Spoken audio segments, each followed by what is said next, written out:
With her head down, Kenna sobbed quietly at the kitchen table at 2 a.m. in the dark at her sister Leslie's place. She had stayed there since she separated from her loving and caring husband, Andrew. She couldn't help but admit that it was a stupid decision to end things with him. Ever since they married 3 years ago, and everything that transpired in these years had led to this unfortunate condition of Kenna, she had no one to blame but herself. On a sunny June afternoon, Andrew and Kenna tied the knot. It was a grand and stunning wedding. The day was filled with bliss, delight, and much love. Andrew and Kenna met when they both crossed paths in an animal shelter. Andrew worked as a volunteer there, and Kenna wanted to adopt a fluffy little bunny for herself to keep her company, and from the start, they both hit it off. Andrew dated her for 2 years and fell hard. He was the kind of guy who knew what he wanted, so he decided to ask the big question, and she answered yes. Before proposing to her, Andrew worked multiple jobs to save as much as possible to secure a promising future and home for her. He was not big on spending his money on luxuries and grand celebrations, but when it came to Kenna, he always went above and beyond to see her smile. Once on her birthday, he gifted her a costly watch that she mentioned earlier. Andrew wanted a small wedding so they could save the money for after, but Kenna wished for a grand and luxurious wedding. She knew how hard it was for Andrew to keep such a large amount all these years. Kenna convinced Andrew a lot. She told him, "We are only going to get married once. Don't you want it to be memorable?" Andrew reasoned with her and said, "I don't need a bed of roses and red carpets to remember that day. I am marrying you." He held her hands, looked at her with love and sincerity and said, "I am marrying you, starting a life with you. I don't have to make my day any better by being expensive." Kenna was a little disappointed because she saw many of her friends get married in the most expensive halls, dresses, and whatnot. Andrew sighed and said to her, "Hey, if that's something you want, then okay. We'll have a big, freakishly expensive wedding." He smiled and pulled her in for a hug. The first year of marriage was smooth. They both worked very hard to build a nice future for themselves from scratch. After the whole expensive wedding shenanigans, Andrew's savings took a big hit. Andrew and Kenna both wanted to have kids someday, and for that, Andrew worked way too many jobs to save up and buy their first house and car in Maplewood, New Jersey. Andrew was a real estate agent and earned pretty well. Kenna owned a bakery in New Jersey. She had loved baking since she was 14 and was pretty good at that. Andrew helped her business a lot. He was preparing big orders with her. Some nights, they used to stay up till 4 in the morning to bake batches of cupcakes, pack them, and deliver them out in the morning. Things were well between the couple until Kenna had her first baby. The firstborn was a boy. They both named him Jacob. Both parents were thrilled with the little member of their family. Kenna closed her store to look after the little one for a while, and Andrew worked twice as hard to provide for the baby. Andrew tried his best to come home early every day and handle Jacob independently after 8 p.m. He knew Kenna was tired and bored because she had to look after the baby the entire day with no help. The first 6 months with the baby made Andrew more miserable than Kenna. Every night, the baby cried in his crib. He always checked up on him and rocked him back to sleep while Kenna slept. He never once woke her up. Sometimes it took hours for the baby to go back to sleep, but he never complained because he knew Jacob was his child as much as he was Kenna's and took responsibility. Kenna once mentioned to Andrew that, "I want to reopen my store. I can't live like this. I get bored." Andrew was coloring with Jacob in his Superman coloring book. Jacob had just turned 2 last month. He told her, "He is 2, Kenna. He needs us right now. Maybe when he is a little older." She snapped at him and said, "So I am not supposed to fulfill my dream and live my life until he graduates?" Andrew replied calmly, "I did not mean that. I am sorry." He paused and continued, "It's just, I don't want our son to be neglected because of our work." Kenna assured Andrew and said, "We'll just put him in daycare. He'll make friends. He'll be fine." He did not like the idea of his son being alone, but he didn't want Kenna to bear all the burden and responsibility. Kenna reopened her store and was busy for months. Andrew often came home after picking up Jacob from daycare to find no one at home.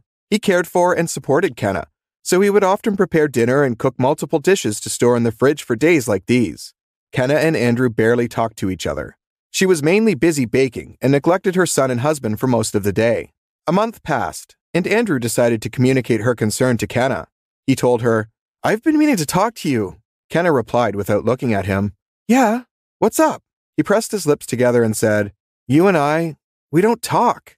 You barely have time for Jacob and me. So what's up with you?" Andrew was a very gentle and kind man.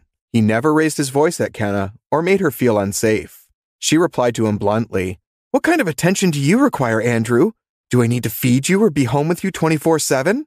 Kenna did not assess how her words bore holes into his heart. She continued yelling at him and said, "You know what? Since Jacob was born, I've been juggling work and caring for him. I am his mom, and you are saying I don't look after him. I neglect him because of my work?" Andrew tried to calm her down and assured her, "That's not what I mean, Kenna, and you know that. I just want us to be like before. You and I make dinners together, play Scrabble on weekends, laughing. I miss you," Kenna said to him in a cold tone.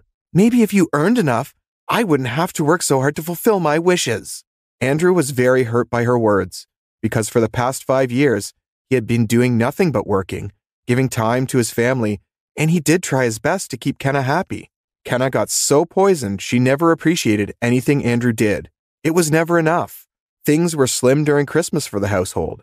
Still, Andrew got Kenna and Jacob expensive gifts and took her out for dinners in high-end restaurants, but nothing was enough.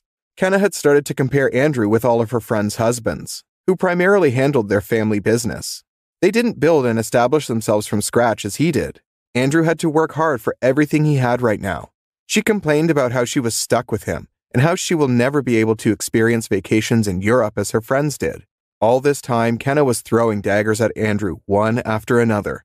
He went reticent. He didn't argue with her or express his concerns.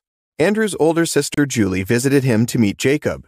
Andrew played the role of happy husband to hide how miserable Kenna made him feel about himself. Kenna was busy with her big bakery order, and he didn't disturb her. He prepared the dinner by himself. Julie started catching up with his brother and asked him, "So, how's it going? Is Jacob giving you a hard time yet?" Andrew smiled and said, "No, he's a very easy and sweet kid. Only one person gave him a hard time in his mind, but he didn't say it out loud. He wanted this relationship to work." Kenna came just in time for dinner and joined everyone at the table. Julie started the conversation at dinner and said, "So, I'm going to Rome at the end of this month with my husband. Kenna, will you have to help me shop for this vacation?" Kenna replied with a pang of jealousy in her heart, "I would love to help you. I never get to shop for vacations, so this is as close as I'm going to get." She took a bite and glared at Andrew, blaming him for not being able to afford to take her on a nice vacation. Andrew felt guilty and stayed quiet.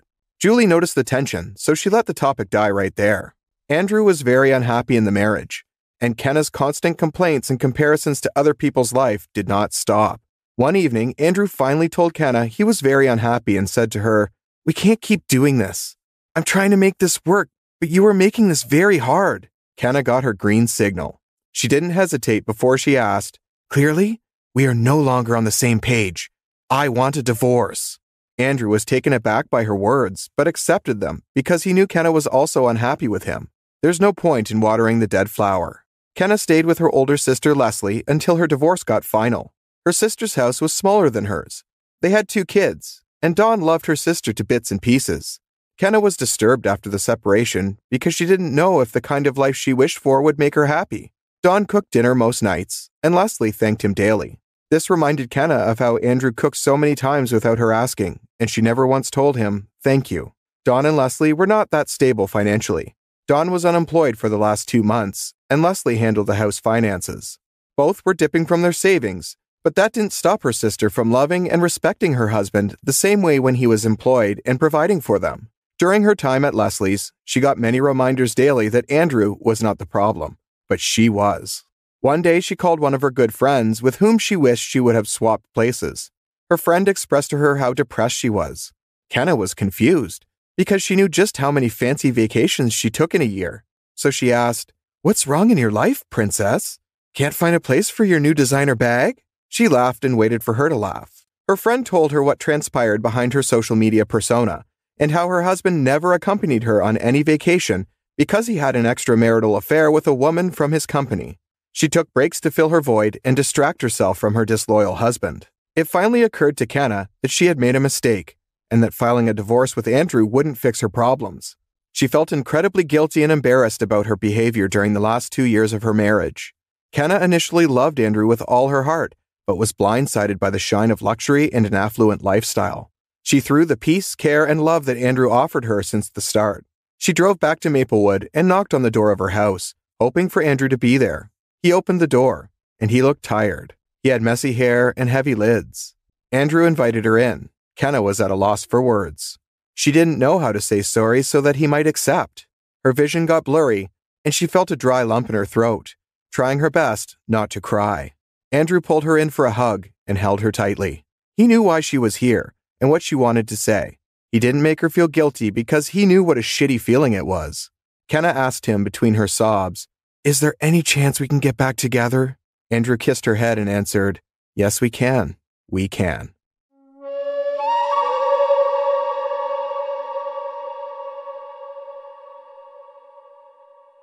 Charlotte reached the office late, and her table was already full of many files to go through. She was elegantly dressed in a three-piece brown suit, and red lipstick made her face look younger and prettier. She was 36 years old and owned a steadily growing business. Her parents passed away 2 years ago, and she separated from her toxic husband just a year ago. Since then, she has lived alone and has been single. She did not think about getting married again because of her traumatic experience. As Charlotte was skimming through the files, her intercom rang. "Hello, ma'am. A contractor named Mr. Henry is here from XYZ Company." Charlotte told the secretary to let Henry come into her office. Henry was 45 but looked energetic and full of life. As he entered the room, Charlotte greeted him with a smile. "Welcome, Mr. Henry. I have been waiting for you for quite some days." Henry greeted them and settled himself on the chair in front of her. As they talked about business affairs, Henry looked interested in her. Charlotte could also feel his gestures, but did not hurry to move things on. At the end of the meeting, they planned to meet the next day and settle the agreement terms of their contract.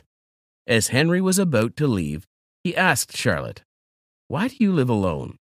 Why don't you get a partner?" Charlotte was not expecting this question. However, she cleared her throat and said, "I have not found the right person yet." To this, Henry chuckled softly and said, "Then I should consider myself a potential candidate to find a place in your heart." Without waiting for Charlotte to reply, he went away. The next day, Charlotte waited for Henry unconsciously. She liked his charismatic personality and could see a good business partnership with him. Henry arrived 10 minutes late from the scheduled time. This was his trick to further lure Charlotte into his spell, which worked quite well. Charlotte asked her secretary whether Henry had arrived yet thrice. As soon as he arrived, he presented his business terms and conditions, which Charlotte signed immediately without giving due attention to the details. As per hopes of Charlotte, Henry asked him out to dine together that night, and Charlotte accepted this offer willingly. It was not a usual business meeting because Charlotte sensed something interpersonal in Henry's attitude. That night, Charlotte dressed elegantly and she looked graceful. Likewise, Henry was looking presentable. They both spent many hours together. During their meetup, Charlotte asked Henry about his family. He lied to her. He told her he separated from his wife about 6 months ago and is now looking for a life partner. Charlotte wanted to know the reason behind the divorce, but changed the topic. He switched their conversation to business and other things. Charlotte was satisfied with Henry's answers, and she was planning to accept his proposal soon. Henry and Charlotte began to meet frequently, but Charlotte would pay the bills and manage their luxurious trips. A few times, Henry asked her for some financial favors on the pretext of having hard times in business, and Charlotte helped her instantly all the time. Henry retained an upper hand over Charlotte in all meetups and used his masculinity to keep Charlotte under control. Charlotte was not suspicious of Henry, despite seeing most things going against her. As Charlotte's past relationship was mostly violent, she appreciated Henry for not being violent, but Henry did more harm to her by staying exploitative and manipulative. One day, Henry's phone was curiously switched off for 12 hours. When he was finally reachable, he told her he was away on a business trip and would return in a week. Henry ghosted her for the entire week because he was on a family trip with his wife and 3 grown-up kids.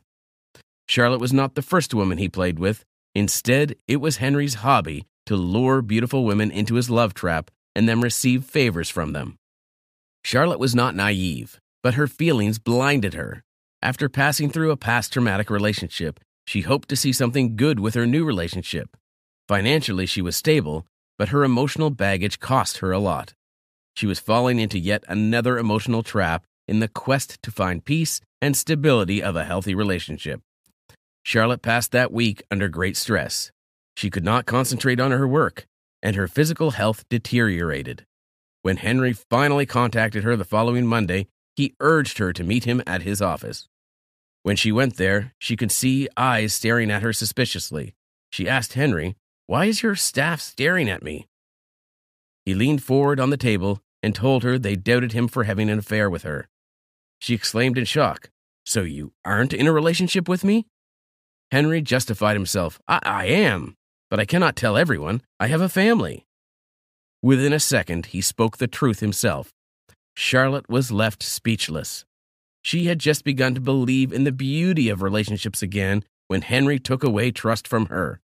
She, however, remained composed and asked him, "So who is your family? I remember you told me you are single and you have no family."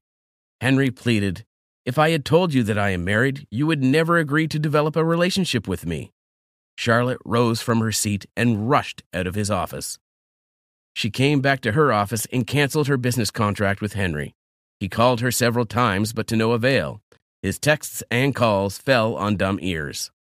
When his requests did not work, he resorted to threats and abuses. But Charlotte had already experienced toxic relationships, so none of this intimidated her. She took some time off from her business and took a short vacation in another city. Sitting in a cafe, she saw Henry with his wife and 3 kids. They looked like a happy family. Although Henry had ditched her, she did not want to ruin his comfortable life. She had a great chance to humiliate and disturb his life, but she chose not to do so. Her intuition told her that the time was not right to do so because he had no proof to explain to his wife their relationship. She returned earlier from the trip and spent the rest of her days at home. Henry contacted him again, and this time with a legal notice. He was trying to persuade Charlotte to carry on their affair under the table. Still, Charlotte was persistent in not wanting a relationship that looked more like a hidden activity. When she finally rejoined her office, Henry was waiting for her in her office. Till now, Henry believed that she did not know that he had kids, so he set another trap. "See, I know I lied to you. I should have told you I am married, but I didn't. I want kids. That is why I want to marry again."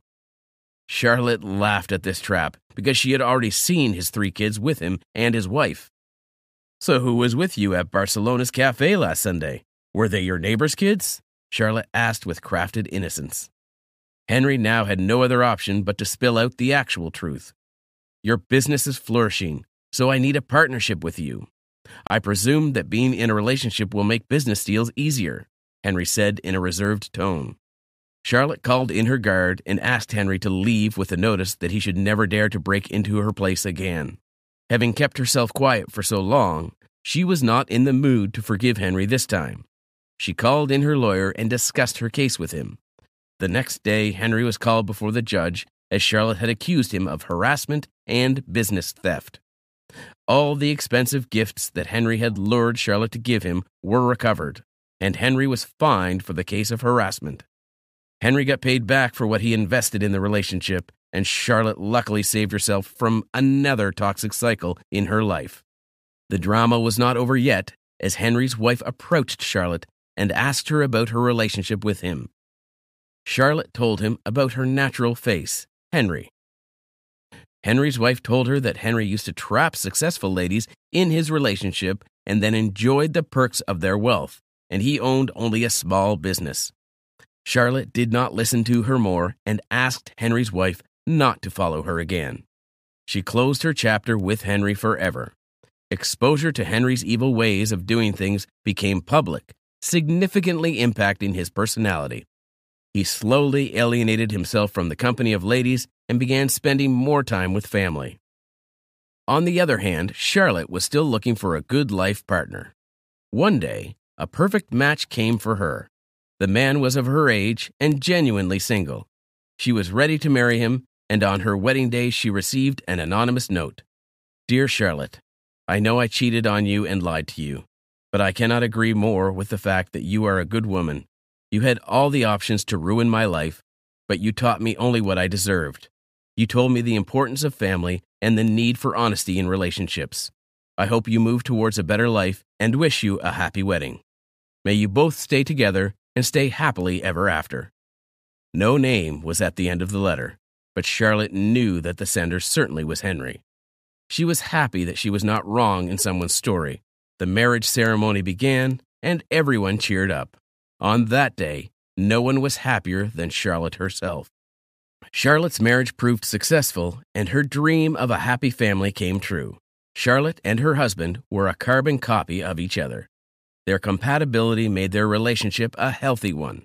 At that time, her ex-husband, who had abused her for 5 years, also contacted her and tried to set a trap of having her back. However, Charlotte's husband was so loving and caring that no negative influence could harm Charlotte. They merged their businesses, developed new hobbies, and began participating in community work. Their couple became one of the most famous in their town, mainly because of the love and support they both gave each other. Charlotte often reflected that the people who passed through the most challenging times deserve to see happiness and goodness one day. She remained stuck in an abusive relationship for 5 years. Afterward, another infatuation kept her lingering for a year, and only at 38 did she find her perfect match. She often said to her husband that finding beautiful things needs patience. Sitting beside her husband, she exclaimed with relief, "I wanted nothing more but this peace, and at last I have it." Her husband cuddled her, watching the sunset in the west. In the end, the beauty of a relationship is like a soft breeze that relaxes one's body and sets the soul free to enjoy the pleasures of life. Finding the perfect match is hard, but settling for less than perfect often makes a person suffer unjustly. Charlotte waited for years to eventually find the person with whom she could connect openly, but she had to overcome several hurdles to reach him.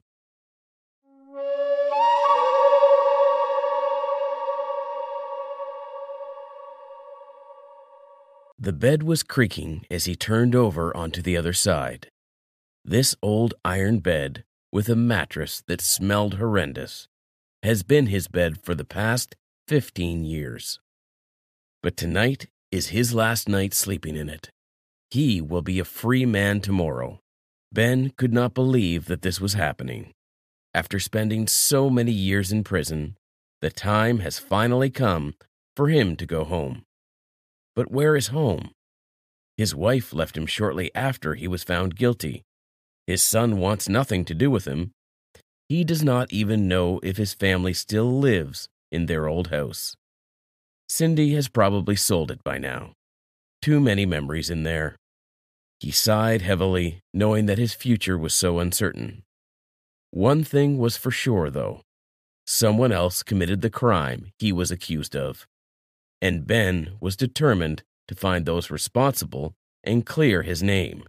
He lost everything and will stop at nothing to bring the real criminal to justice. When he woke up the following day, Ben was ready to leave that place and never come back.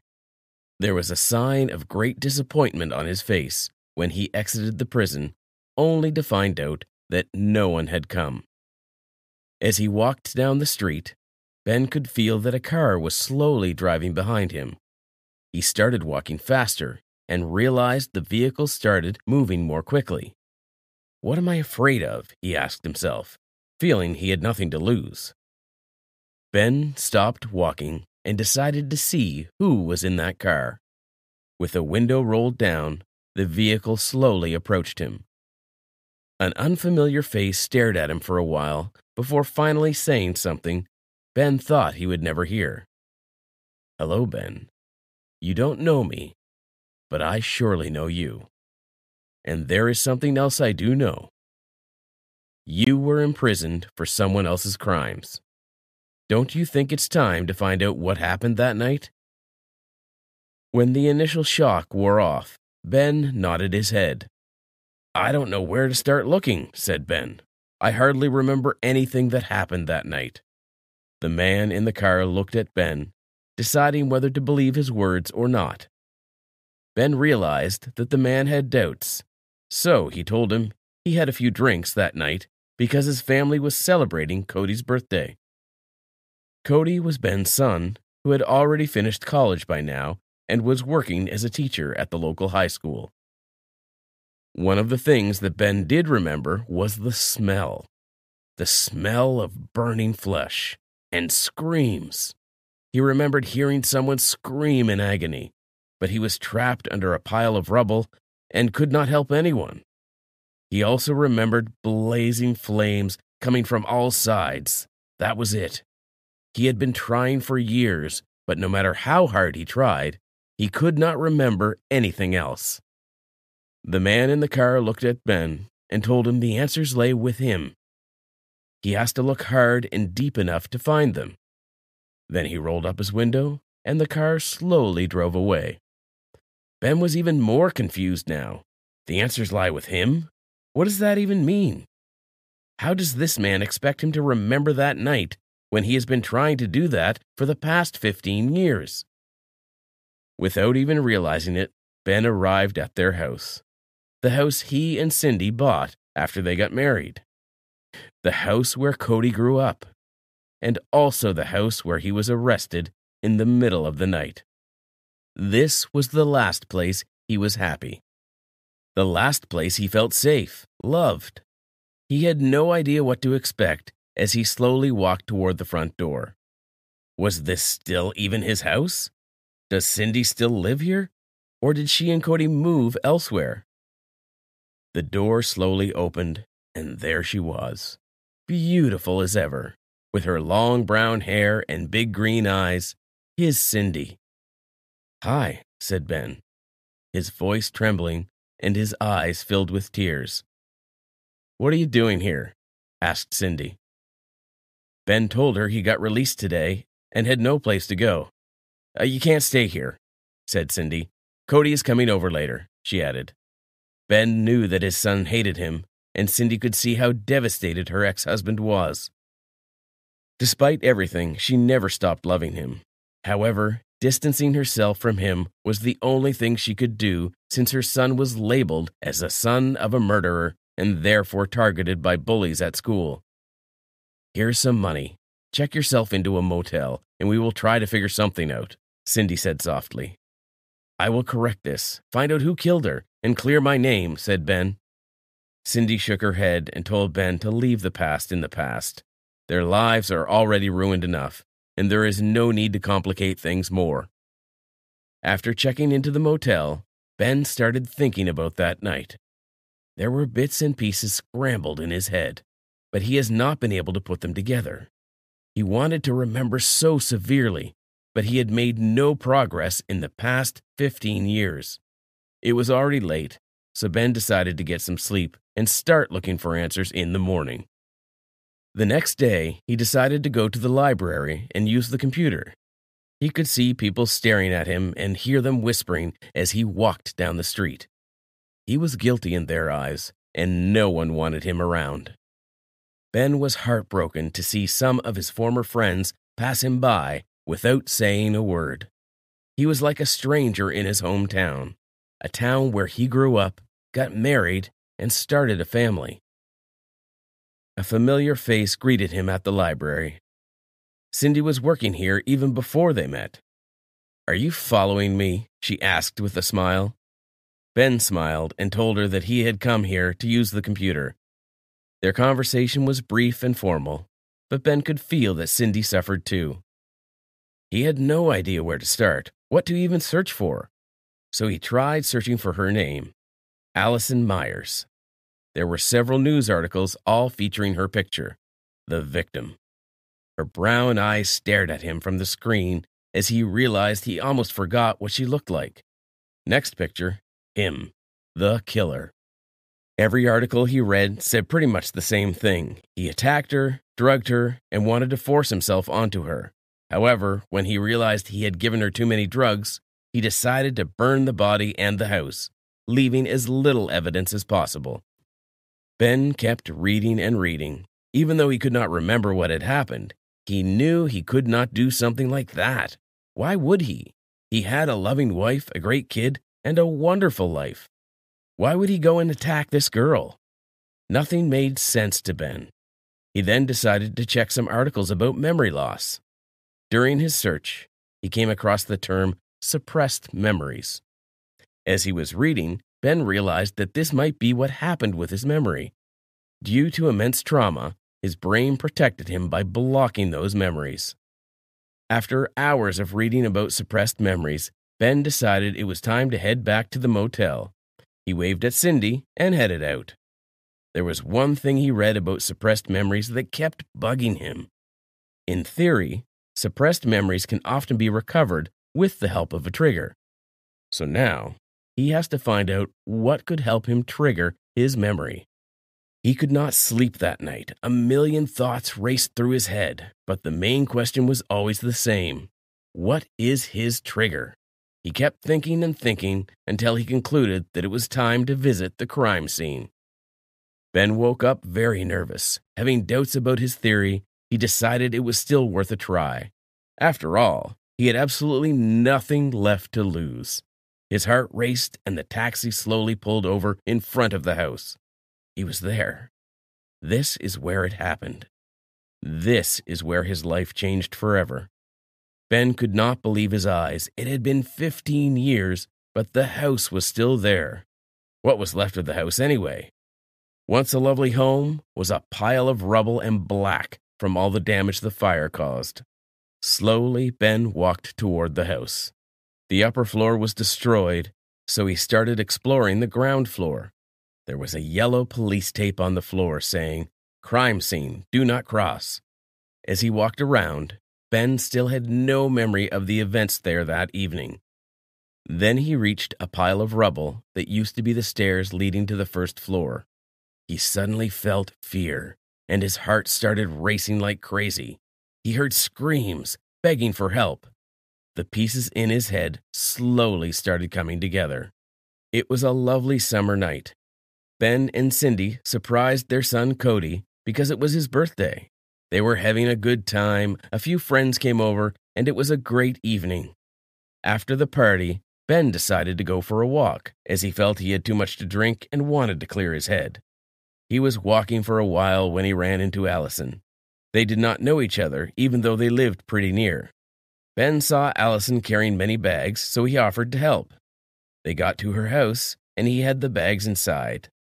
Allison thanked him, and the doorbell rang just as he left the house.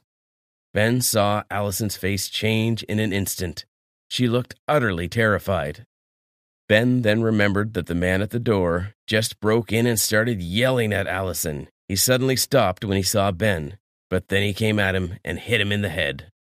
Then it all went black for a few minutes. When he arrived, Ben heard Allison begging the man to leave her alone and stop hurting her. The man told her that leaving him was a mistake, and now she would face the consequences.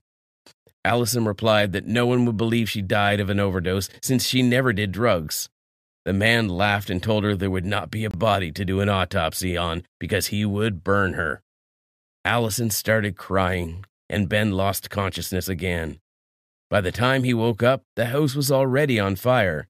He could hear Allison calling for help, but Ben realized he was lying under a pile of rubble. This is where the stairs used to be. This is where the man tied him. Ben felt his hands were not tied anymore. The man probably untied him before he left, and Ben now realized precisely why he did that. There was now no evidence suggesting that Ben was just a friendly neighbor who found himself at the wrong place at the wrong time. Ben would become the prime suspect of the crime if anything went wrong, and that is exactly what happened. Police found no evidence of any other person being at the house at the time of the crime. There was just Ben, with no alibi or memory of what happened, until today. But who is this man? Will anyone believe him? Having his memory back, Ben realized it was time to go back to the motel and decide what to do next. As he was leaving the house, he saw that car again. He walked right over. "I remember everything," Ben said. "I believe it was her ex who killed her," he added. The man looked at him, and Ben could see a little smile on his face. "Thank you, Ben. Finally, the time has come for my sister to get the justice she deserves," the man in the car said. Ben was shocked. Her brother? He had no idea she had a brother, but he didn't know anything about her in any way. "What happens now?" Ben asked. Now you go home and let me handle everything, said Allison's brother. My name is Steve, by the way, and thank you again. I know you and your family suffered a great deal. I hope it is not too late for you to reconnect with your family. Good luck, Ben, the man said, and then drove off. The following day, everything changed. The news was all reporting the story of a wrongfully convicted man. The real killer was behind bars. It looked like Steve took care of everything. Ben started crying. Tears of joy ran down his face when he heard a knock. As he opened the door, Cindy stood there, his beautiful Cindy. "Can I hug you?" she asked. Ben walked toward her and nodded. 15 years of waiting, 15 years of loneliness, and just one hug filled his heart with immense joy and love. "I should have believed you," Cindy said as she burst into tears. "I understand now. It was a perfect crime with the perfect scapegoat." My memory loss also did not help my case. There were times when I believed I was guilty. I do not blame you. I am happy I could prove my innocence and help find the real killer. Past is in the past now. It is time to start looking into the future. And I would very much like you to be a part of my future, Ben said to Cindy.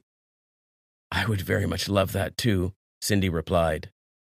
The sun was setting when Cindy and Ben arrived at their house. The front door opened, and there was Cody. His eyes were full of tears as he ran over to his dad. No words were necessary, and Ben just hugged his son. Everything was okay now. He was home with his wife and son. It took him 15 years, but he was finally free.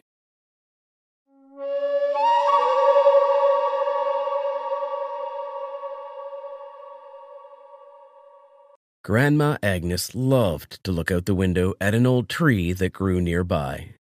The older woman mentally talked about her problems to her and shared her pain and memories of the past years. It seemed to her that the tree heard her stories and even answered, quietly shaking its thin branches. Grandma Agnes ended up in a nursing home recently when her youngest son had an accident at work and was injured. Her son became disabled and moved in a wheelchair. Her daughter-in-law refused to look after her, referring to the fact that she already had enough work. Agnes did not complain. The nursing home suited her needs, and the food was average. It was just dull. There was no one to talk to. The residents were mostly bedridden patients. They did not have time to talk to her. Yes, and everyone had the same goal, to get rid of this hard life as soon as possible. When you lie bedridden, you are spoon-fed, and strangers serve the table. There is no time for talking. Agnes was more fortunate than others. She could walk by herself and often went to the hospital park. In the garden, Agnes approached her beloved birch tree and quietly whispered to her about her problems. The tree, in response, poured fine snow on her, as if it was sheltering her from all problems. Relatives often came to other residents, brought homemade food, and took them out for walking. And there was no one coming to Agnes. Her younger son could barely move in a wheelchair, and the eldest one had long lived with his family abroad, and there were no letters from him. Life in the nursing home flowed monotonously and quietly. Some died and were taken to cemetery. Other older adults came to their place to live out their last days here, homesick in silence and loneliness. But one day, everything changed. There was a noise at night. Everyone was running along the corridors, shouting, stomping. Agnes could not understand anything when she heard the long-forgotten word, war. She remembered the war. She was 4 years old, and her family lived in the countryside.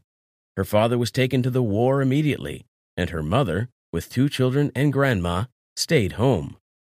Her mother and grandma decided to leave when the war came very close, and the bombshells began to fly right into the yard. Agnes remembered this hard road for the rest of her life. She had to walk for a long time and then travel by train for several days.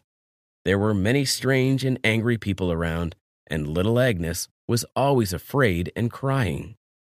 Her mother would calm the girl, but her fear would not go away. During the evacuation, the family settled in a distant village with some other elderly people. They ate what they had to. They wanted to eat constantly. And when all this horror was over, they had to travel by train for a long time and then get to their house on foot. Only their house was no longer there, and the village was gone. Everything was burned down. Her mother made the only right decision and moved with the children to a small town. Agnes lived there all her life, married, gave birth to 2 sons, and buried her husband in a small cemetery. And now the war had come again. The nurses were shouting that everyone needed to be evacuated urgently. Buses arrived in the morning. All the bedridden patients were loaded on stretchers and taken away. And those who could move independently were told to pack their things and wait for the next bus. The older adults waited long in the lobby for someone to come for them. But that was in vain. No one else arrived for them. Continuous explosions were heard in the distance. The elderly went to their rooms and began to calm down a little when the continuous sirens were heard again, and everyone was sent to the shelter.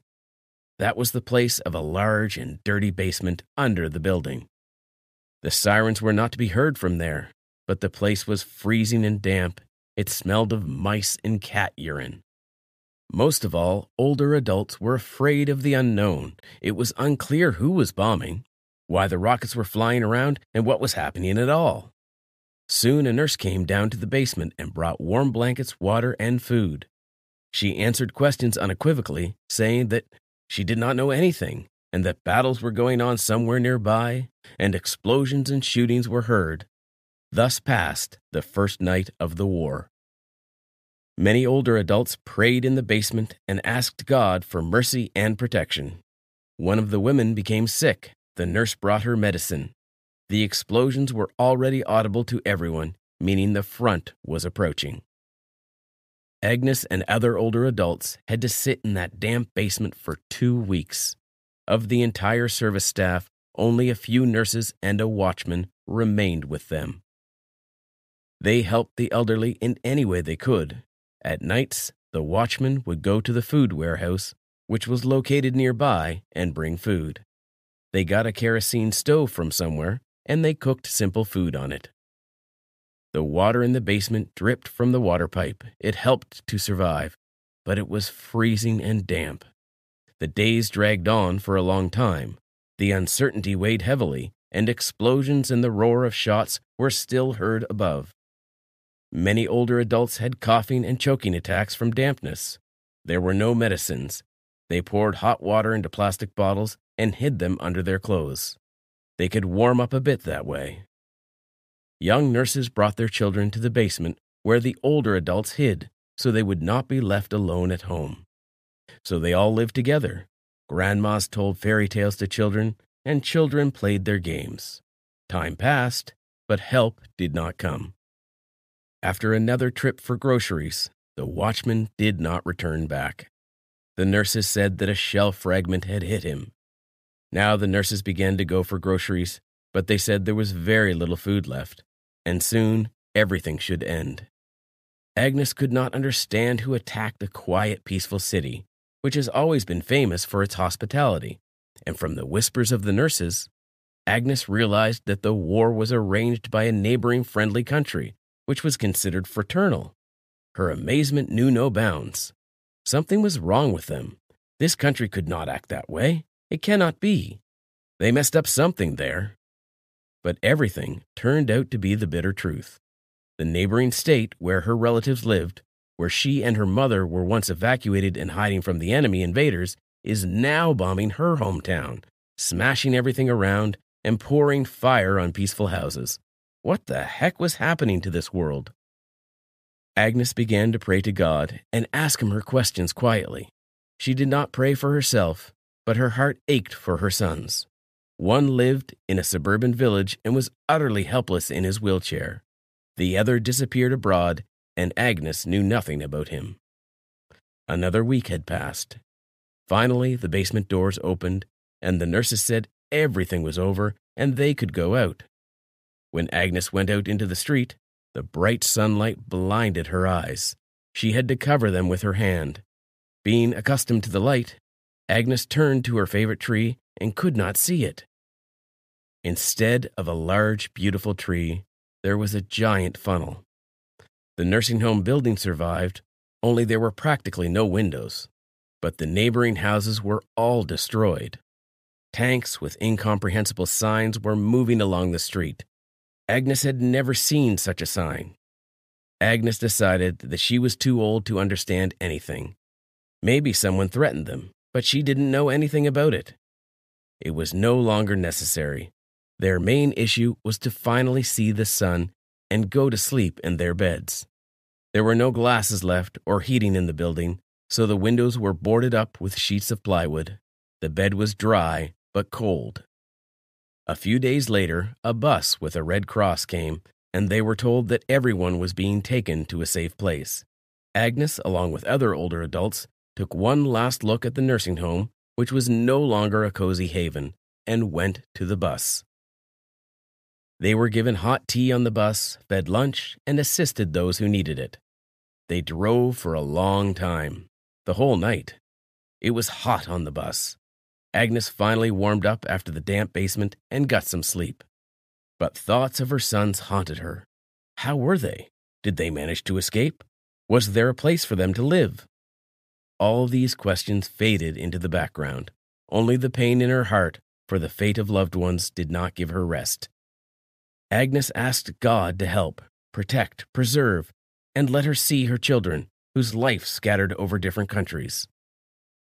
Finally, the bus stopped. It was a checkpoint, but the military guys did not check anything with the older adults, and the bus went on.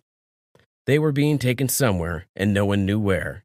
Everyone was happy with hot food and a warm bus. At another stop, everyone began to leave the bus with their belongings. Agnes saw a large railway station and a train where older adults were put in front of her. The carriages were reserved seats and were very warm. Agnes managed to settle down on the bottom bunk. She didn't hear anything else. She just fell into a deep sleep. The train traveled for a long time without stopping. The windows were closed with blackouts and artificial lighting lit the car. At a long stop, customs officers came in, checked their documents, and the train moved on. Finally, the older adults were told to get out on the platform after several long travel days. Agnes went outside and sipped the warm spring air with pleasure. All around, there was a riot of young greenery and flowering trees. Agnes did not notice how the warm spring came. Only the trees differed slightly from her hometown. Agnes looked at the station building and gasped. The sign was written in an unfamiliar language to her. What's happening? Why were they taken abroad? How could she find her sons now? These questions kept popping up in her head. Agnes and all the refugees were led into the waiting room. Quilted mattresses lay right on the floor. Agnes found a free bed and, exhausted, lay down on it. The journey tired the older woman. Volunteers fed everyone with hot lunch. People were constantly moving around. It was impossible to fall asleep. She lay with her eyes closed on a bare mattress. She covered herself with a thin blanket and warmed up a little. Agnes tried not to think about what would happen next. Worrying thoughts swirled in her head, and there was a strong cough. Agnes felt weak. She was shivering. She was ill. The night passed half asleep. In the morning, all the older adults were again invited to the bus and taken somewhere. They didn't drive long. After 4 hours, everyone was dropped off near a luxurious building. After a short check-in, the older adults were taken to their homes. It was another nursing home for the elderly, but how beautiful it was. Luxurious crystal chandeliers were hanging in the lobby. Underfloor heating pleasantly warmed their senile feet. The staff was polite and attentive. The room was clean and comfortable. There was a TV, but the programs were in a foreign language. The cleaning lady told Agnes they were in another country's nursing home. Agnes was utterly sad. How will she find her sons now? Grandma couldn't think of anything else. She did not want to eat. It became difficult to get out of bed, and a strong cough overcame her. She did not want to go out. Nothing pleased her. Her roommate was also in bed all the time. The arduous journey, which lasted several days in a row, completely took away the strength of the older adults. Grandma Agnes was not pleased with anything, and a strong cough kept overcoming her. The thought that she would have to die in a foreign land and her children may never find her grave was incredibly depressing. She wanted to return back to her home, but there was nothing left except ashes. Agnes often remembered her favorite tree sitting next to the window, with which she liked to talk all the time. Gradually, life began to leave a tired, frail body. The nurse noticed Agnes's poor condition and called the doctor. The doctor examined her and prescribed a treatment. Agnes was spoon-fed, but she didn't feel like eating. Where were her sons now? How were they doing? Especially her soul hurt for the youngest son because he was utterly helpless in his wheelchair. A few more days passed. Agnes began to recover. Her strength returned, but she did not want to live. Grandma was constantly crying and praying to God for her children. If only they were all right. She had no other desires. Her neighbor died one night and quietly left this life while dreaming. Agnes was left alone in the room. The older woman looked sadly out the window. There were many trees in the park, but they were unfamiliar to her. Suddenly, at the end of the alley, Agnes saw her tree. It was a miracle. The tree was similar to the one Agnes had spoken to at home when she lived in the nursing home. Agnes put on a warm blouse and went outside. This tree beckoned her with its shadow. There was a small carved bench under the tree. The sun was shining, light clouds were rushing across the sky, and the weather was terrific. Agnes sat down on a bench and looked around. There were beautiful, well-groomed flower beds. Older adults walked along the alleys, and polite nurses accompanied them. Life went on, but the thoughts of her children never stopped haunting her. She wanted to see at least with one eye on how they were doing, hear their voice, and feel their smell. Yes, at least they would talk about themselves, Agnes thought, continuing to sit on the bench. Day after day, Agnes lived well. Her new roommate was a cheerful lady, always telling something and did not letting her get bored. She said that soon the war would end and everyone would be returned to their country. But Agnes did not want to go back. The conditions were better there and the food was good. The only thing she would like to do was see her children. The older woman thought and sighed heavily. One day, when Agnes, as usual, was sitting on a bench under her favorite tree, she was quietly called out with a long-forgotten word. "Mom!" Agnes froze in surprise, shocked, not believing her luck. From the voice, she recognized that this was her eldest son. But how could that be? Because no one knew that Agnes lived there. Agnes looked around and froze with happiness. Yes, it was her eldest son. Only he had grown up a bit and got better. The older woman rushed to her son and pressed her whole body against him. The mother clung to her son's shirt as if she was afraid that it was a mirage, a figment of her imagination, and it would soon disappear. The son embraced her with firm, strong arms. Tears streamed from both eyes. When the first emotion subsided, Agnes asked how they managed to find her. The son told her about how he learned about the war and the evacuation of the nursing home. Agnes heard a long story about searching through all the lists of refugees. Volunteers helped him find his mother. Having learned about his mother's whereabouts, the son put aside all his tasks and immediately arrived at the nursing home. And when he saw his aged, alive mother sitting alone on the bench, his legs buckled. It turned out that her son lived in France and got married. He had a small business, and his wife and 2 wonderful children lived with him in a big house. Agnes's joy knew no bounds. She had grandchildren. The older woman did not even dare to dream of such happiness. And when her son said that he was taking her from the nursing home to his family, Agnes was embarrassed. She wanted to see her grandchildren, but she was afraid to interfere with her son's family's happiness and embarrass him. In response, the son only laughed, took his mother in his arms, and carried him to his car. The road didn't take long, it was just a few hours. When they arrived, Agnes was pleasantly surprised. In front of her, she saw a huge house that looked like a small medieval castle. A chic garden was laid out on a clean, well-groomed site. There were several fountains and many flowers. The son said his wife, Alona, loved flowers very much and took care of them herself. With trepidation, the older woman entered a large, luxurious house where her son lived. Suddenly, two charming kids ran out to meet her. These were her grandchildren. The children cautiously approached Agnes and stared at her with childlike curiosity. Agnes sat quietly on the couch in the hall and gently pulled the children to her. She stroked the children's heads with tears, inhaled the long-forgotten smell of babies, and could not believe in her happiness. "I am your grandma," Agnes whispered, "and I found you." The kids immediately felt like a loved one. They hugged her with their little arms and laughed merrily. Their mother, Ilona, followed the children. She quietly watched the meeting of native people and smiled. Then the daughter-in-law went up to her mother-in-law and hugged the older woman. So they stood there, being strangers yesterday, and today they were such dear and beloved people. With a cheerful roar, her son entered and burst out laughing.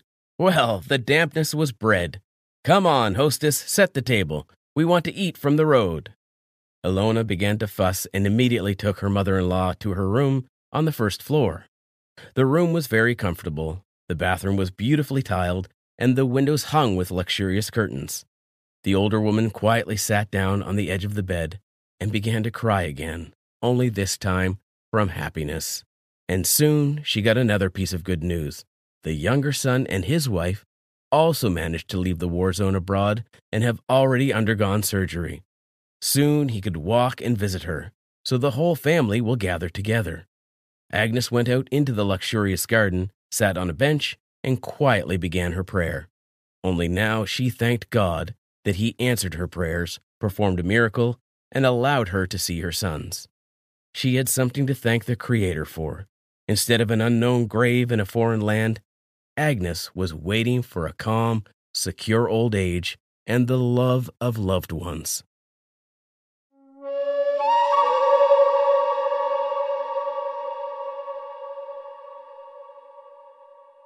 Charlotte reached the office late, and her table was already full of many files to go through.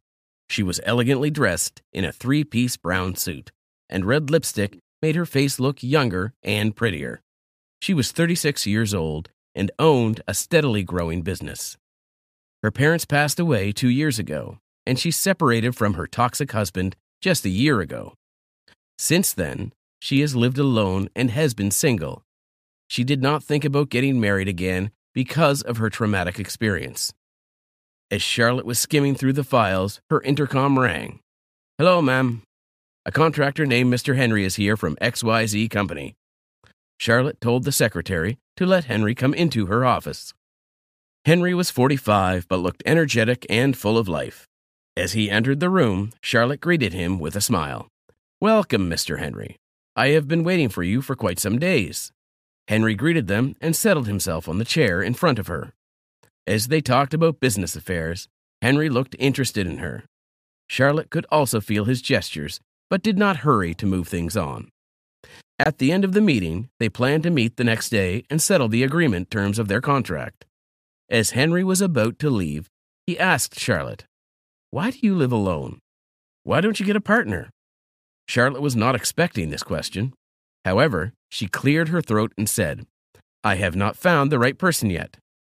To this, Henry chuckled softly and said, "Then I should consider myself a potential candidate to find a place in your heart."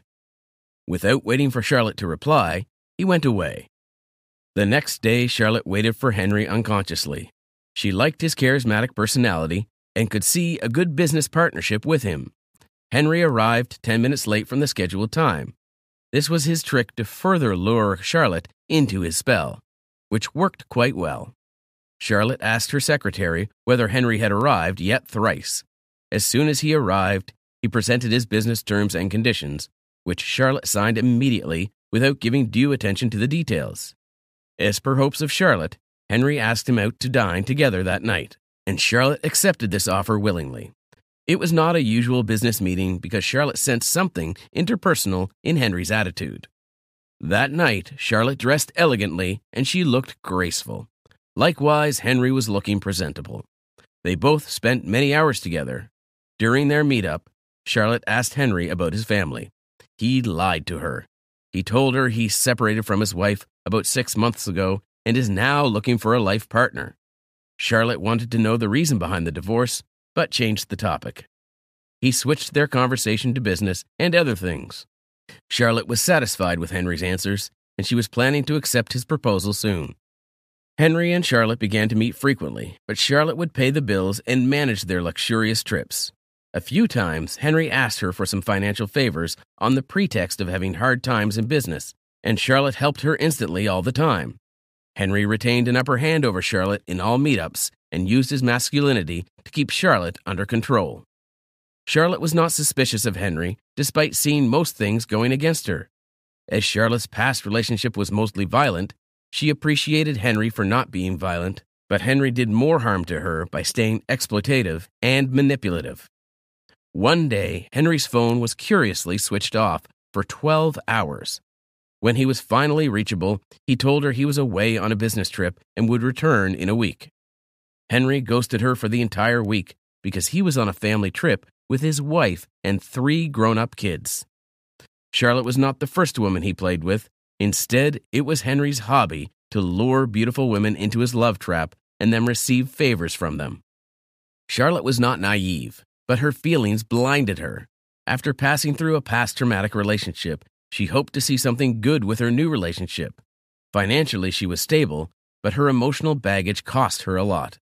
She was falling into yet another emotional trap in the quest to find peace and stability of a healthy relationship. Charlotte passed that week under great stress. She could not concentrate on her work, and her physical health deteriorated. When Henry finally contacted her the following Monday, he urged her to meet him at his office. When she went there, she could see eyes staring at her suspiciously. She asked Henry, "Why is your staff staring at me?" He leaned forward on the table and told her they doubted him for having an affair with her. She exclaimed in shock, "So you aren't in a relationship with me?" Henry justified himself. I am, but I cannot tell everyone. I have a family." Within a second, he spoke the truth himself. Charlotte was left speechless. She had just begun to believe in the beauty of relationships again when Henry took away trust from her. She, however, remained composed and asked him, "So who is your family? I remember you told me you are single and you have no family." Henry pleaded, "If I had told you that I am married, you would never agree to develop a relationship with me." Charlotte rose from her seat and rushed out of his office. She came back to her office and canceled her business contract with Henry. He called her several times, but to no avail. His texts and calls fell on dumb ears. When his requests did not work, he resorted to threats and abuses. But Charlotte had already experienced toxic relationships, so none of this intimidated her. She took some time off from her business and took a short vacation in another city. Sitting in a cafe, she saw Henry with his wife and 3 kids. They looked like a happy family. Although Henry had ditched her, she did not want to ruin his comfortable life. She had a great chance to humiliate and disturb his life, but she chose not to do so. Her intuition told her that the time was not right to do so because he had no proof to explain to his wife their relationship. She returned earlier from the trip and spent the rest of her days at home. Henry contacted him again, and this time with a legal notice. He was trying to persuade Charlotte to carry on their affair under the table. Still, Charlotte was persistent in not wanting a relationship that looked more like a hidden activity. When she finally rejoined her office, Henry was waiting for her in her office. Till now, Henry believed that she did not know that he had kids, so he set another trap. "See, I know I lied to you. I should have told you I am married, but I didn't. I want kids. That is why I want to marry again." Charlotte laughed at this trap because she had already seen his 3 kids with him and his wife. "So who was with you at Barcelona's cafe last Sunday? Were they your neighbor's kids?" Charlotte asked with crafted innocence.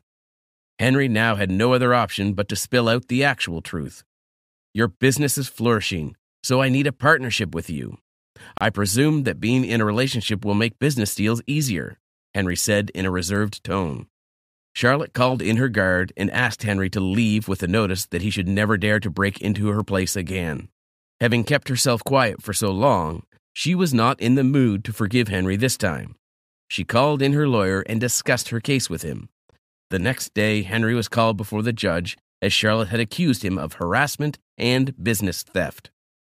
All the expensive gifts that Henry had lured Charlotte to give him were recovered, and Henry was fined for the case of harassment. Henry got paid back for what he invested in the relationship, and Charlotte luckily saved herself from another toxic cycle in her life. The drama was not over yet, as Henry's wife approached Charlotte and asked her about her relationship with him.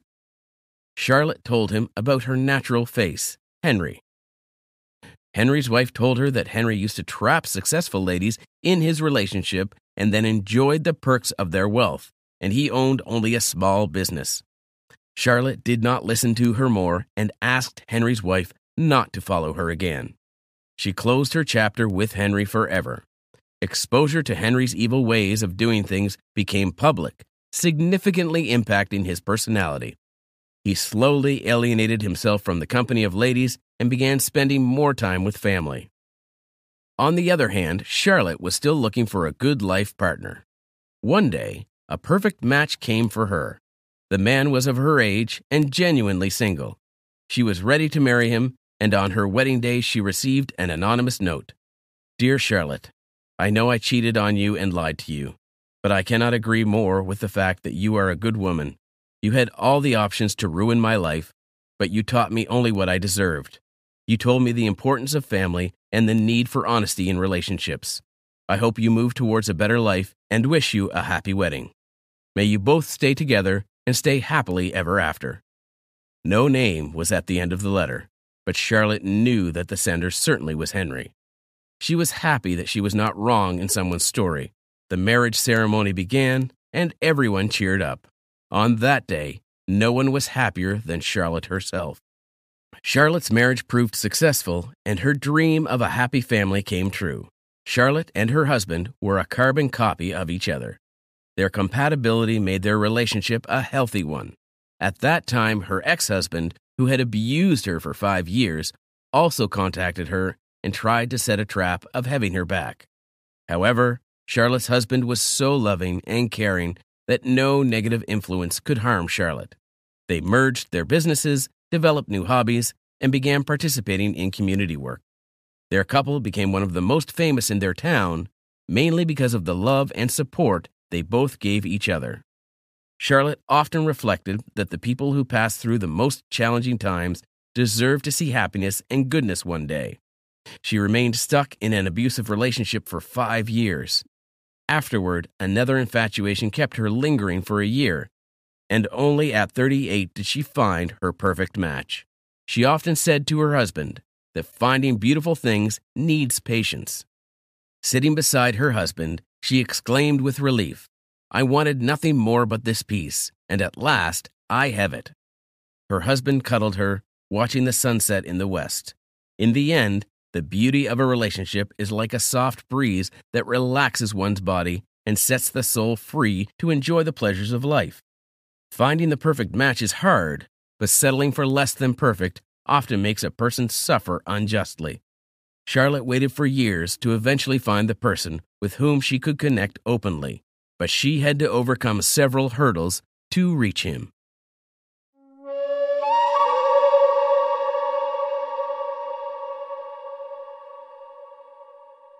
This morning, Old Brown woke up earlier than usual. For some time, he smiled because he dreamed of his former life, his big cozy house, wonderful garden, and sweet wife. Previously, Patrick Brown was a happy family man, lived in a decent place, and peacefully lived out his old age. But at one moment, everything changed. A terrible fire destroyed his house, and he lost his wife. Only Brown and his faithful dog Loki survived in that fire. Patrick's legs were severely burned, and he could only walk on crutches. The poor dog also got burned and was now very afraid of fire. Unfortunate Loki was shaking even when the old man would light a match to light his pipe. Patrick often regretted that he did not leave with his wife. It was so hard and bitter for him now to exist. He recently turned 72 and often wondered what lay ahead of him. After the fire, Patrick faced human injustice and callousness. The insurance company refused to reimburse the damage completely, and the old man had no one to turn to. All the many friends who often visited the Browns suddenly turned their backs on Patrick.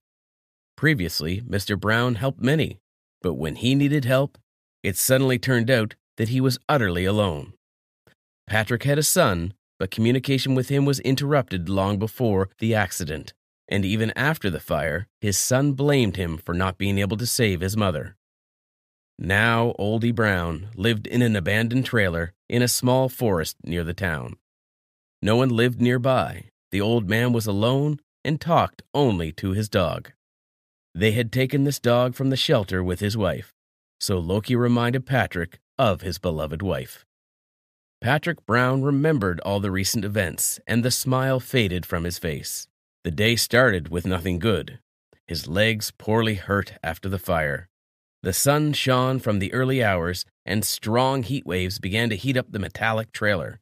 There was stuffiness all around the old man. The old man tried to move his legs. It still hurt to move. Loki immediately approached him and buried his muzzle into his palm. The dog was worried about his owner. Patrick stroked the dog and sat up in bed with difficulty. On that day, he was going to the city to send another letter to his son. The old man hoped that his son was just on a long trip, and one day he would read his father's letters and come to him.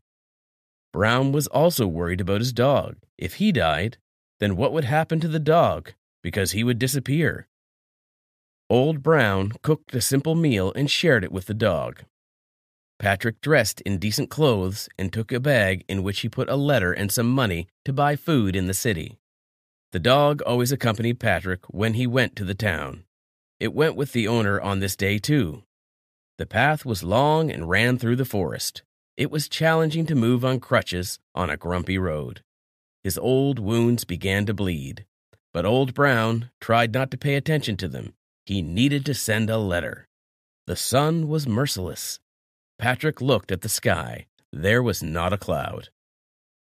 The old man was already far away from his trailer when he saw a small group of young people. Brown habitually ordered the dog to walk close to him. Young people saw an old man on crutches with disfigured legs and a dog with visible burn marks from the fire. For some reason, they thought it was amusing. Enticing each other, the guys made jokes about the old man's appearance and made fun of his dog. But Patrick did not answer, pretended not to hear their ridicule. He only wanted to quickly pass this company and reach the city. One of the guys got so cocky that he pushed the old man. Patrick Brown lost his balance and fell straight into the hot dust on the road. Faithful Loki pounced on the offender and bit him by the hand. Getting angry with this, the young people began to kick the dog and then attack the old man. Patrick yelled at them not to hit the dog, but the guys didn't listen. The old man covered his head with his hands, receiving blows to his body. A terrible wave of horror and resentment filled his heart, because Patrick had done nothing wrong to them, and he might not be able to send his letter to his son. Not even the pain of his bleeding foot could compare to that feeling of being lost in his pain. After beating the old man and his dog up, the guys picked up and shook out Brown's bag. A few dollars and a letter fell out from it. The young people took the money, and they threw the letter and the bag far into the bushes. Then the young lads laughed with joy and left. Old Brown lay in the dust for a long time, gathering his strength. Finally, he raised his head and softly called out to Loki. The dog was also beaten up for good. She limped over to her master and began to lick his face, whimpering softly. Loki felt guilty for not protecting his master. Brown stroked the dog, comforting her, and said that Loki was not to blame for anything. These young people were disasters, just as merciless and without human feelings. Brown asked the dog to look for the letter. It was unlikely that the guys had taken it. The dog understood the command and began searching. Finally, her joyful barking was heard from the bushes. Loki found the letter. The old man sat down and began looking for crutches. One was closer, the other lay far away. Brown crawled up to the first crutch. Loki saw that the old man was looking for a crutch and dragged the second of them to him. Patrick examined his crutches and thanked God that the young people had not broken them. Loki led the old man to his things. Patrick struggled to pick up the letter and bag from the ground. The bag was all dirty, and the letter was crumpled and also had dusty traces. But the old man did not give up the idea of going to the city. He did not want to give up and return to the trailer. This letter contained his hope. Patrick Brown and his dog walked on through the forest, which was getting thicker. There was an unusual silence. Birds usually would sing, but this time they were silent. This alarmed the old man. He thought trouble might be ahead. After all, the sun was beating down so hard that it could start a forest fire. Suddenly, Loki began to whine loudly and asked to go home. He grabbed the old man by the clothes with his teeth and pulled him in the opposite direction. After a few feet, Brown realized why the dog behaved restlessly, and he smelled burnt. A moment later, the old man saw intense smoke ahead and flashes of fire. There was a fire in front of them. Loki was very scared. It already knew the fire and was very scared. The dog began to tremble. Its legs began to be removed from fear. The old man petted the dog and went back to the trailer. A menacing crack and the terrible silence of the forest accompanied their path. There was more and more smoke, and it began to clog into their lungs, pinching their eyes. The old man was in a hurry, and because of that, his every step on crutches along the time went astray, and it turned out to move slowly. Brown feared not so much for himself as for his faithful dog. After a while, when the smoke filled almost the entire space in the forest, the old man could no longer walk his way back, and the fire got closer to them. There was a terrible dryness in his throat, and the old man regretted that he had not thought to take at least a bottle of water with him. His eyes were watering from the smoke. At some point, the old man realized he could not get out, but it was necessary to save the dog and send his last letter to his son. Patrick Brown leaned against a tree and breathed heavily. He called his dog and began to tell her to run to the city. Loki was an intelligent dog and would be able to get out. The old man tore off the handles from the bag and tied the letter around the dog's neck so the paper could be seen enough. Patrick hoped people would see this handmade collar and take the letter. Brown looked directly into the eyes of his dog and told her to run to the post office, so he repeated the word mail several times. Loki ran away from the old man, whining and returning to the owner over and over again. Loki was afraid to leave him there alone. The old man waved his hand, indicating that the dog should run faster. Patrick looked at his dog for a long time. He sat down near the tree and dutifully waited for either his death or salvation. He started falling into oblivion and saw his former life again. Everything there was flooded with light. Happy laughter was heard, his wife was still alive, and he was young and full of strength. A terrible crack woke the old man. The huge old tree that stood nearby, unable to withstand the power of the fire, began to fall. The heavy trunk broke thinner trees, flames danced on the bark and gnawed at the thin branches. The old man watched in horror as the fire got closer and closer. Healed burns ached even more. His body still remembered the fire that had deprived him of his former life. And now the fire has returned as if it came for another portion of his life and wanted to take the old man himself. Patrick Brown saw the inevitability of disastrous fire. If he had not met those young folks, he would have reached the city by now and been safe. But alas, he lost a lot of time and was beaten by them and could not move so fast that time. The old man no longer understood whether he felt the bitterness of the acrid smoke or whether it was human cruelty that was eating away his soul. Brown had one hope, that his Loki would remain alive and kind people would pick it up or even return to the shelter. Anything was better than dying there in the fire. And if you were lucky, Loki would be able to take his letter to the post office. The old man wanted that letter to reach his son so that he would know what happened to his parents. The fire was already surrounding the old man as if it was mocking him. Now he was pouring heat on his face. He stepped back, obeying the air currents. Suddenly, through the crackling, a loud barking was heard. Brown immediately recognized the voice of his dog. But why did Loki return? After all, he had to flee to the city. The old man began to cry. He realized that now the faithful dog would die with him, and with both of them, the hope of passing the letter to his son would die. The bark was getting closer.